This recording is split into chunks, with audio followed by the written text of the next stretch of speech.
इस्लामाबाद में एक शख्स ने अपनी बीवी की जान लेने के बाद उसके बेजान जिस्म को अपने कमरे में रखी पेटी में बंद रखा। उस पेटी में बेजान जिस्म को बंद रखने के बाद खुद कमरे से बाहर सोता रहा, क्योंकि बेजान जिस्म से स्मेल आ रही थी जो नाकाबिले बर्दाश्त थी। अब सवाल यह है कि पुलिस कैसे इस शख्स तक पहुंची, या पुलिस को कैसे इत्तला मिली कि नसीमा बीबी इस दुनिया में नहीं है, या फिर उनके शोहर ने नसीमा बीबी को मारने के बाद घर की पेटी में बंद रखा हुआ है। अब हुआ कुछ यूं, नसीमा बीबी जो कि पहले भी मैरिड थी, पहले शख्स से तलाक ली, 3 बच्चे थे, फिर उसके बाद अपने घर आ गई। नसीमा बीबी के भाई मोहम्मद इकबाल, जिसने इस सारी स्टोरी में एक किरदार अदा किया अपनी बहन को ढूंढने में, अपनी बहन के बेजान जिस्म को ढूंढने में। अब हुआ कुछ यूं, जो कि नसीमा बीबी इनका ताल्लुक मुजफ्फराबाद से है, लेकिन जो शादी थी वो इस्लामाबाद के इलाके बाराखो में कर रखी थी। अब मुजफ्फराबाद में इनका भाई रहता है जिसका नाम मोहम्मद इकबाल है।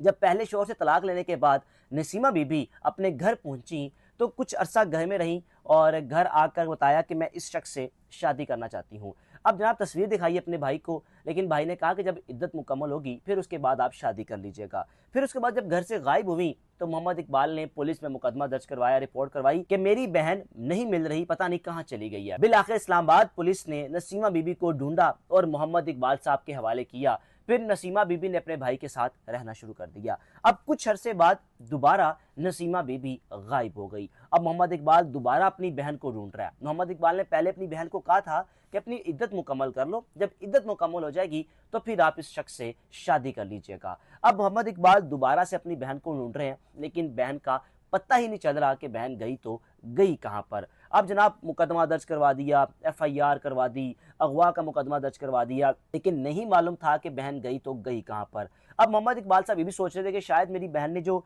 तस्वीर दिखाई है कि मैंने इस शख्स के साथ शादी करनी है, हो सकता है उसके साथ शादी कर ली हो, लेकिन नसीमा बीबी के साथ मोहम्मद इकबाल का किसी भी किस्म का कोई राब्ता भी नहीं हो रहा था, जो मोहम्मद इकबाल साहब के लिए परेशानी का बाइस बना हुआ था। अब जनाब मोहम्मद इकबाल साहब अपनी बहन को मुसलसल ढूंढ रहे हैं, लेकिन मोहम्मद इकबाल साहब की बहन का पता ही नहीं चल रहा। अब एक दिन हुआ कुछ यूं कि मोहम्मद इकबाल साहब सोशल मीडिया फेसबुक स्क्रॉल कर रहे थे कि अचानक से इनकी बहन की एक नई सोशल मीडिया पोस्ट सामने आई, जिसमें उसी शख्स के साथ शादी की तस्वीर सोशल मीडिया पर लगाई हुई थी, जो तस्वीर मोहम्मद इकबाल साहब को नसीमा बीबी ने दिखाई कि मैं इस शख्स के साथ शादी करना चाहती हूँ। अब मोहम्मद इकबाल साहब को पता चल गया कि मेरी बहन ने शादी कर ली। फिर उसके बाद मोहम्मद इकबाल साहब के साथ उनकी बहन राब्ते में भी आ गई। अब राब्ता अचानक से ख़त्म हो गया।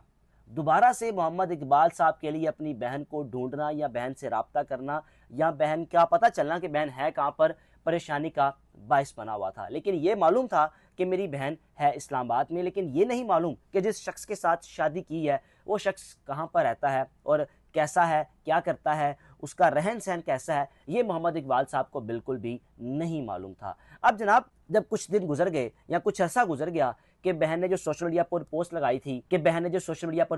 थी फिर राब्ता भी रहा, फिर आखिर मोहम्मद इकबाल साहब ने पुलिस को बताया कि ये मेरी बहन है, कुछ अर्सा पहले इसने सोशल मीडिया पर पोस्ट लगाई, लेकिन दोबारा से मेरी बहन से राब्ता मुनक़ता हो गया है, लेकिन ये बात कंफर्म है कि मेरी बहन इसी शख्स के पास है, आप मेरी बहन को ढूंढने में हमारी मदद करें। अब जनाब पुलिस ने साइबर क्राइम से राब्ता किया, FIA से राब्ता किया, यानी फेसबुक की पोस्ट के जरिए नंबर का पता लगवाया, लिंक्स का पता लगवाया कि ये सोशल मीडिया की पोस्ट किस एरिया से, किस इलाके से इसको अपलोड किया गया, ये जिस नंबर से अपलोड किया गया। प्रॉपर इन्वेस्टिगेशन के बाद पुलिस उस घर तक पहुंची जिस घर में नसीमा बीबी ने रहते हुए सोशल मीडिया पर पोस्ट लगाई थी। अब जनाब पुलिस तो इस माइंडसेट से वहां पहुंची कि जाकर हम राब्ता करेंगे, मसला है क्या, क्यों नहीं राब्ता हो पा रहा, या किसी परेशानी में तो नहीं है नसीमा बीबी। लेकिन जैसे ही पुलिस ने उस घर में कदम रखा, मालिक मकान ने बताया कि ये जो शख्स है ये ऊपर वाले पोर्शन में मेरे पास किराए पर रहता है। अब जनाब जैसे ही पुलिस ऊपर पहुंची, वो शख्स अपने घर के सहन में बैठा हुआ था और सहन में बैठे हुए अपने आप को यानी कि दबा के बैठा हुआ था, मास्क वगैरह पहना हुआ, और पुलिस भी हैरान और परेशान, क्योंकि पुलिस को भी बड़ी अजीब सी स्मेल आना शुरू हो गई और पुलिस ने पूछना शुरू कर दिया ये स्मेल किस चीज़ की है, लेकिन वो शख्स इनकार करता रहा। अब जनाब पुलिस उस शख्स को गिरफ्तार करके और उस घर के मालिक मकान को गिरफ्तार करके पुलिस स्टेशन ले गई। अब वहां जाकर जब पुलिस ने अपने तरीकाकार से उस शख्स से इन्वेस्टिगेशन का आगाज़ किया तो उस शख्स ने फ़ौरन से एतराफ़ जुर्म कर लिया कि मैंने अपनी बीवी को मारने के बाद जो उसने दुपट्टा पहना हुआ था, उसी दुपट्टे में उसका गला दबाने के बाद, उसका सांस बंद करने के बाद उसके बेजान जिस्म को अपने कमरे की पेटी में रखा हुआ है, जो पेटी मालिक मकान की है लेकिन मेरे कमरे में रखवाई हुई थी, और आप उस पेटी में जाकर नसीमा बीबी को देख सकते हैं। अब पुलिस दोबारा उस मुलजिम को उस घर में लेकर आई, और जब घर में लेकर आई, आकर पेटी खोली तो नसीमा बीबी का बेजान जिस्म उस पेटी में पड़ा हुआ था। अब जनाब इतनी गंदी स्मेल थी कि वहां पर खड़े होना ही महाल था। पुलिस ने पूछा उस शख्स से, इन्वेस्टिगेशन की कि तुमने ऐसा क्यों किया,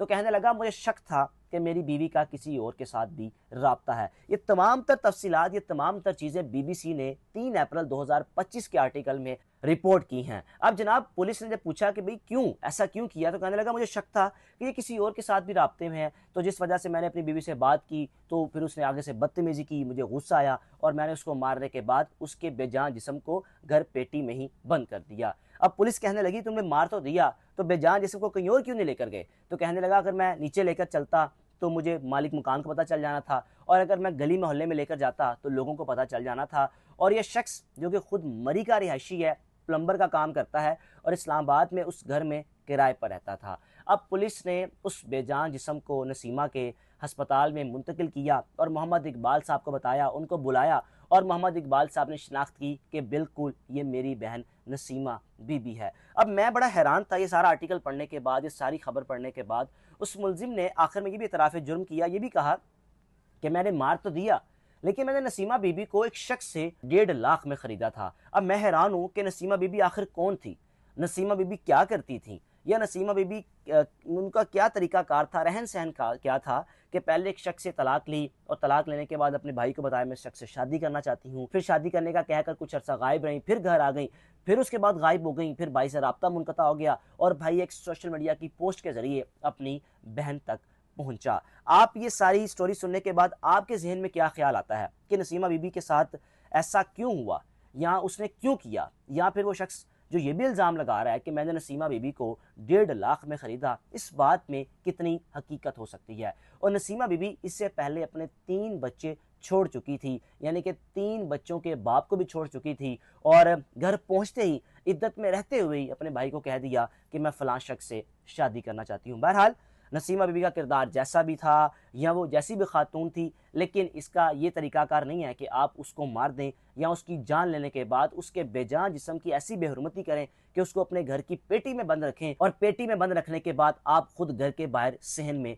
सोते रहें। इस तरह पुलिस 1 हफ्ते बाद नसीमा बीबी के घर तक पहुंची और पुलिस को मालूम हुआ कि नसीमा बीबी इस दुनिया में नहीं है। अब भाई जो कि परेशान था, भाई परेशानी के आलम में था, बहन जैसी भी हो या जो भी हो, लेकिन भाइयों को परेशानी होती है कि मेरी बहन गई तो गई कहाँ पर, और भाई मुसलसल अपनी बहन की खोज लगाने की कोशिश कर रहा था। लेकिन जो अब खोज लगाई, आखिरी जो बार कोशिश की, अब की बार मोहम्मद इकबाल साहब को अपनी बहन का बेजान जिस्म मिला, और इस नहीं आया कि मैंने जो बीवी है मेरी उसको मैंने मारा हुआ है और वो कमरे में है और वो पेटी में उसका बेजान जिस्म है। यानी किस तरह वो बेखौफ होकर 1 हफ्ता मुसलसल अपनी नींद भी पूरी करता रहा, अपने काम काज भी करता रहा। अपनी राय का लाजमी इज़हार कीजिएगा। मेज़बान को इजाज़त दीजिए। अल्लाह हाफ़िज़।